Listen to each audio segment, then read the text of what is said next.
छत्रपती संभाजीनगरचे पालकमंत्री आणि शिवसेनेचे प्रवक्ते संजय शिरसाट आपल्यासोबत आहेत। शिरसाट साहेब, आत्ताची एक नवीन घडामोड आहे। उद्धव ठाकरे, राज ठाकरे एकत्रित मोर्चा काढतायत। 6 आणि 7 तारखेऐवजी नाही तर 5 तारखेला मोर्चा काढतायत। थोडक्यात उद्धव आणि राज एकत्र येत आहेत। आनंदाची गोष्ट आहे। मला वाटतं कोणत्या तरी एका मुद्द्यावर ते एकत्रित येत आहेत, चांगली गोष्ट आहे। काही म्हणजे गैर काय नाही त्यात। अहो, सकाळचा माणूस संध्याकाळी कोणत्या पक्षात जातो हे आजकाल कळत नाहीये। तर हे एकत्रित आले आणि त्याची इतकी मोठी बातमी व्हायचं काही कारण नाही। होऊ शकतं, परंतु मोर्चामध्ये एकत्रित आले याचा अर्थ तुमचं तर युती झाली का, मग बोलणी झाली का, तर असं काही झालेलं नाही। हिंदीच्या मुद्द्यावर ते एकत्रित आलेत आणि मला वाटतं चांगला मोर्चा त्यांचा निघावा, त्यांना आमच्या शुभेच्छा आहेत। पण मुद्दा हा आहे की हिंदीची जी सक्ती होते सध्या त्या विरोधात हे दोघंही एकत्र यायला लागलेत आणि मराठीसाठी एकत्र येण्याचं सगळ्यांना त्यांनी आवाहन केले। कुठलाही झेंडा नसेल, फक्त मराठीचा अजेंडा असेल असं त्यांचं मत आहे। चांगली गोष्ट आहे। मी पुन्हा सांगतो की त्यांनी एकत्र येणं हे आम्हाला कुणाला दुःखदायक नाही किंवा त्रासदायक नाही, परंतु मराठी कंपल्सरीच आहे। हिंदीची सक्तीसाठी एकत्रित येतात, परंतु इंग्लिश कमी बोलत जा। कम ऑन किल मी असे वाक्य वापरून पुन्हा लोकांना घाबरवू नका। आणि म्हणून आत्ताचा मोर्चा जरी हिंदीच्या नावाखाली एकत्र येत असतील, परंतु दोन भाऊ एकत्र येतात याचा आम्हाला आनंद आहे। पण आज हे मोर्चाच्या निमित्तानं 5 तारखेला एकत्र येणार आहेत, त्यानंतरच्या काळात एकत्र येतील का आणि एकत्र आले तर चित्र काय असेल? नाही, एकत्र येण्याचं जोपर्यंत युतीची बोलणी होत नाही ना तोपर्यंत हे चित्र स्पष्ट होत नाही। मनसेचा कार्यकर्ता गेल्या 20 वर्षापासून एकाकी लढत लढतोय। त्यांचे काही नगरसेवक यांनीच पळवले होते या महाशयांनी, ती जखम त्यांच्यावर आहेच। प्लस आता जे काही महानगरपालिकेच्या मुळात मुंबईच्या ज्या निवडणूक होणार आहे त्याच्यामध्ये मनसेच्या कार्यकर्त्याचा आग्रह असा असणार आहे की आम्ही साहेब तुमच्याबरोबर आहोत गेली 20 वर्ष, आम्हाला त्याचा फळ आम्हाला मिळालं पाहिजे। आणि मग त्यावेळेला काय घडतंय हे नेमकं पाहावं लागेल। आता यांचा आग्रह असेल नाही आम्ही 225 जागा लढू, तर राज ठाकरे साहेब टाळ वाजवत थोडी बसणार आहेत, ते माणूस सहन नाही करणार। म्हणून युतीची बोलणीचं पहिली पायरी एकदा ओलांडू द्या, त्या टायमाला आपल्याला कळेल की नेमकं काय चाललंय। या पार्श्वभूमीवर तुम्हाला राज ठाकरेंना काही सांगायचं आहे का? राजसाहेबाला सर्व माहिती आहे। राजसाहेबाला राजकारण शिकवण्याची गरज नाही। राजसाहेबाला सर्व गोष्टी कळतात आणि ते ऐन वेळेला त्या पद्धतीने निर्णय घेतात। म्हणून त्यांना सांगण्या इतका मी मोठा नाहीये। म्हणून राजसाहेबांनी पाठीशी असलेला अनुभव गृहीत धरूनच पुढची बोलणी ते करतील असं वाटतं। गुणरत्न सदावर ते एक स्टेटमेंट करतात की त्यांच्या या मोर्चाला परवानगी नाही, बेकायदेशीर मोर्चा काढतात, त्यांच्यावर प्रतिबंधात्मक कारवाई करा आणि वेळ पडली तर राज ठाकरेंच्या मुसक्या आवळा म्हणतात। नाही, हे सगळं कायदेशीर बाबी आहेत। सरकार काय भूमिका घेते याच्यावर सर्व अवलंबून असतं। मोर्चाला परवानगी द्यायची नाही दिलं तर किती लोकांवर गुन्हे दाखल करायचं, हा कायदेशीर बाबी आहेत आणि पोलीस यंत्रणा ते करत असतं। म्हणून त्याच्यावर आजच्या घडीला भाष्य करणं योग्य नाही। प्रकाश महाजनांनी एक आरोप केला की मुंबई आत्ताच्या पेक्षा तिप्पट मोठी होणार आहे आणि इथं कोण लोक येणार आहेत आणि जे कोणी लोक येणार आहेत त्यांच्या सोयीसाठी हे मराठी सक्तीचे प्रयत्न सुरू आहेत। बघा, लोक ही मुंबई वाढती शहर आहे। 50 वर्षापूर्वीची मुंबई आज आहे का? नाही। मुंबई वाढत जाणार आहे। हे भारताचं कॅपिटल आहे आणि मग ती कॅपिटल सिटी जेव्हा वाढते त्या टायमाला निश्चितच इतर भाषिक लोक सुद्धा येतात। म्हणून त्यामध्ये हिंदी भाषिक आले म्हणून त्यांना आपण थांबा रे असं म्हणणं योग्य नाही। मग हे सर्वजण व्यापारी जे आहेत, मग कोणत्याही जाती धर्माचे असो, कोणत्याही भाषेचे असो, आपल्याला पश्चिम बंगालचा माणूस इथं व्यापार करत नाही का? करतो। कर्नाटकचा करत नाही का? करतो। पंजाबचा करत नाही का? करतो। म्हणून यांना आपण थांबवू शकत नाही। मग जर संकुचित जर ठेवलं तर मग महाराष्ट्राचा विकासच होणार नाही। इथं जी काही गुंतवणूक होते महाराष्ट्रामध्ये, ही कोणती गुंतवणूक? ही गुंतवणूक येणारी जी काही संख्या आहे ती सगळी बाहेरची आहे। महाराष्ट्र सेफ आहे, महाराष्ट्रामध्ये चांगलं वातावरण आहे, पोषक आहे, हे समजून लोक गुंतवणूक करतात, त्याच्यामुळे महाराष्ट्राची प्रगती होते। म्हणून त्यांना रोखणं आपल्या हातात नाही आहे। संजय राऊत असं म्हणतात, म्हणजे एक मोर्चा कशासाठी असं जेव्हा विचारलं तेव्हा ते म्हणतात की मराठी माणसांसाठी 2 मोर्चे निघणं बरं दिसत नाही म्हणून एक मोर्चा काढतात। बरं दिसत नाही, आता काय चांगलं वाटतं, या सगळ्या गोष्टी आता भूतकाळात गेलेल्या आहेत। आता याच्यावर संजय राऊतने भाष्य न केलेलं बरं। तुम्ही राजसाहेबांबरोबर बद्दल काय बोलत होते, काय त्यांची टिंगल उडवत होते, काय ते अपशब्द बोलत होते, या सगळ्या गोष्टी राजसाहेबाच्या सुद्धा डोक्यात राहणार आहेत. तुम्ही हे समजू नका. सगळ्यात मोठा धोका जो आहे ना तो संजय राऊतला आहे. बरं, संजय राऊत आणि संदीप देशपांडे हे दोघे मिळून या मोर्चाचा किंवा या आंदोलनाचं स्वरूप असं देत आहेत की संयुक्त महाराष्ट्र लढा नंबर 2. असं तर नाही आहे. परंतु मला वाटतं संदीप त्याच्या खांद्याला म्हणजे गळ्यात गळा घालणार नाही. लांब अंतर ठेवूनच चालेल. संदीपला माहिती आहे की हा कधी पण डसू शकतो, म्हणून मला वाटतं मोर्चातही ते काही इतके बरोबर दिसतील असं शक्यता कमीच आहे. पण हा मोर्चा निघाल्यानंतर या मोर्चाची सरकारला दखल घ्यावी लागेल, हिंदी सक्तीचा पुनर्विचार करावा लागेल सरकारला. नाही, सरकारचं धोरण काय आता याच्याबद्दल तर मी सांगू शकत नाही. परंतु निश्चितच त्यांनी केलेली मोर्चाची घोषणा याची सरकारने गंभीरपणे दखल घेतली असेल. सरकार त्यावर विचार करत असेल आणि योग्य तो निर्णय मुख्यमंत्री साहेब घेतीलच. संदीप देशपांडे म्हणतात की या मोर्चासाठी आम्ही भाजप आणि शिंदे गटातल्या सुद्धा नेत्यांना संपर्क करणार आहोत. हा मराठीसाठीचा मोर्चा आहे, त्यांनी सुद्धा सहभागी व्हावं यासाठी आवाहन करणार आहेत. निश्चित सर्व पक्षाला सांगावं. आता शरद पवार साहेबांनी सांगितलं आम्ही त्या मोर्चात जाणार नाही, याचा अर्थ आमचा त्यांना पाठिंबा नाही असा होत नाही.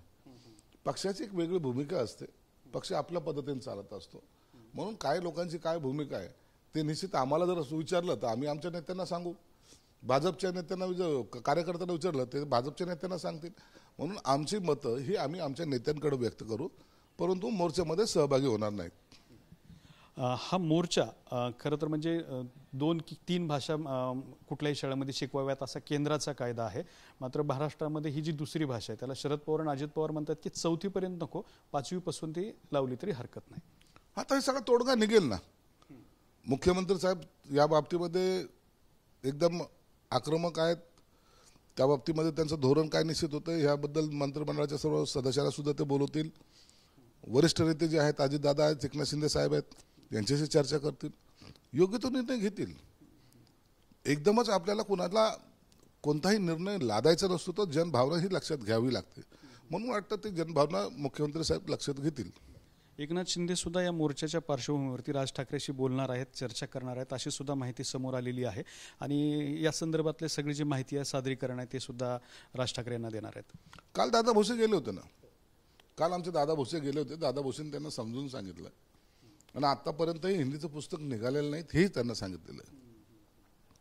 म्हणून दादा भोसे जे गेले होते ते एकनाथ शिंदे साहेबांच्या आदेशानुसारच गेले होते आणि त्यांनी ती माहिती दिलेली. मला वाटतं राजसाहेबाचं ना एकनाथ शिंदे साहेबांचं सुद्धा बोलणं होईल आणि याच्यावर योग्य तो तोडगा निघेल असा एकंदरीत अंदाज आहे. शरद पवारांचं एक वक्तव्य आहे की दोन्ही ठाकरे आणि दोन्ही पवार एकत्र येण्यावर त्यांनी बोललेले. ते म्हणतात की सगळं विसरून कोणी एकत्र येत असेल तर चांगलं आहे. आमची तीच भूमिका आहे. सगळं विसरून हे जे काही शब्द त्यांनी वापरले ना तोच महत्वाचा आहे. म्हणून सगळं विसरून जर ते एकत्र येत असेल तर आम्ही त्यांचं स्वागत करतो. भांडणं करणं हे आमचं हे नाही आहे, धंदा नाही आहे.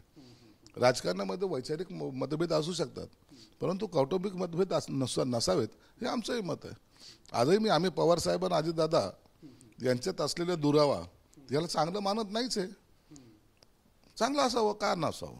राजकारण करताना फक्त तुमची भूमिका वेगळी असावी आणि ती जर कायम ठेवली तर मला वाटतं काही हरकत नसावी.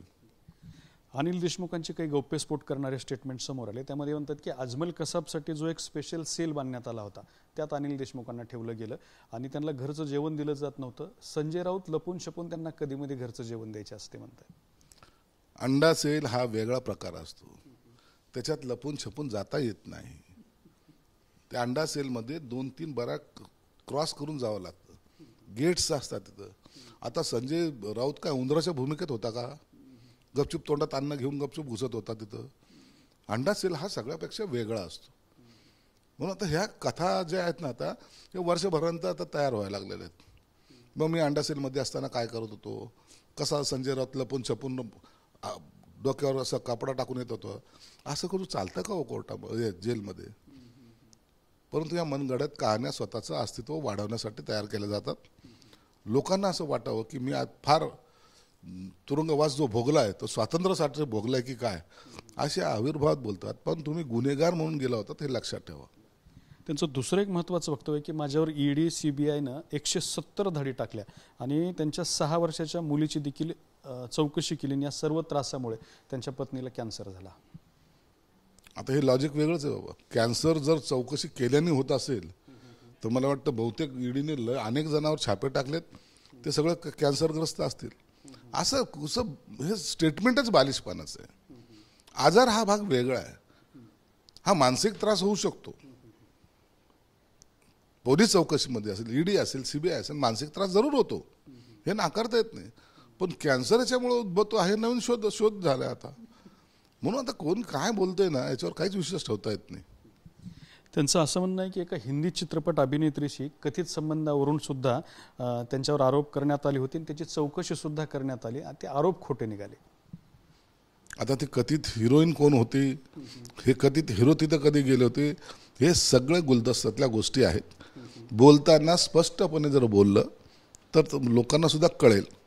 परंतु अशा गोष्टी सांगून कृपया दिशाभूल कशाला करतात.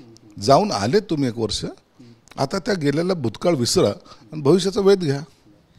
फडणवीसांनी काल महायुती म्हणून स्थानिक स्वराज्य संस्थांच्या निवडणुकीच्या तयारीला लागा अशा कोर कमिटीमध्ये सूचना दिलेल्या आहेत. म्हणजे थोडक्यात आता स्थानिक स्वराज्य संस्था तुम्ही सर्वजण एकत्रित लढणार. 100% महायुती म्हणून आम्ही सर्व निवडणुका लढणार आहोत. नगरपालिका असेल, जिल्हा परिषद असेल, महानगरपालिका असेल, महायुती ही जोमाने कामाला लागलेली आहे. प्रत्येक पक्षाच्या नेत्यांनी त्या कार्यकर्त्याला आदेश केलेले आहेत. भाजप असेल, शिवसेना असेल, राष्ट्रवादी असेल, आम्ही तिघही जण वेगवेगळ्या माध्यमातून आमच्या सर्व मतदारसंघामध्ये पक्षनिहाय बैठका आता घेतोय. यानंतर आमची जॉईंट बैठका सुरू होतील आणि त्यानंतर युतीची बोलणी जेव्हा होईल तेव्हा प्रचाराला एक साथ आम्ही उतरणार आहोत. तुमचे मित्र भास्कर जाधव राजकारणातून निवृत्तीचा विचार करतायत. भास्कर जाधवला नेमकं आता जाऊन पश्चाताप होतोय का पश्चाताप करण्यासाठी राजकारणातून बाहेर पडतायत हे कळत नाहीये. परंतु आता 1 तारखेला ते भेटतील. निश्चित आम्ही त्यांना समजावण्याचा प्रयत्न करू. एक चांगला कार्यकर्ता आहे. भास्कर जाधव स्पष्ट बोलतात. त्याचा त्रास त्यांनाही झालेला आहे, आमच्यासारख्याला होतो. म्हणून त्यांच्या भूमिके काय आहे एकदा 1 तारखेला आम्ही जाणून घेऊ. आणि भास्कर जाधवला एकच सांगेल की हे असे सगळे चढ उतार येत असतात. त्यांच्या आयुष्यात भरपूर आले तर आमच्या आयुष्यात येत असतात. यांना डगमगायचं नसतं. समोर जा, जे होईल ते होईल. राजकारण हा आपला धंदा नाही आहे, हा आपला किडा आहे. समाजकारण करणं हे आपला किडा आहे. आपल्याला ते करणं आपल्याला वाटतं म्हणून आपण केलेलं राजकारण आहे ते. म्हणून आपण त्यासाठी अहोरात्र काम केलं पाहिजे आणि इतरांच्या गोष्टीवर लक्ष न देणं हा त्याच्यातला सोपा पर्याय आहे. तर हे होते शिवसेनेचे प्रवक्ते संजय शिरसाट. कॅमेरामन संतोष सोबत दत्ता कानवटे, TV9 मराठी, छत्रपती संभाजीनगर.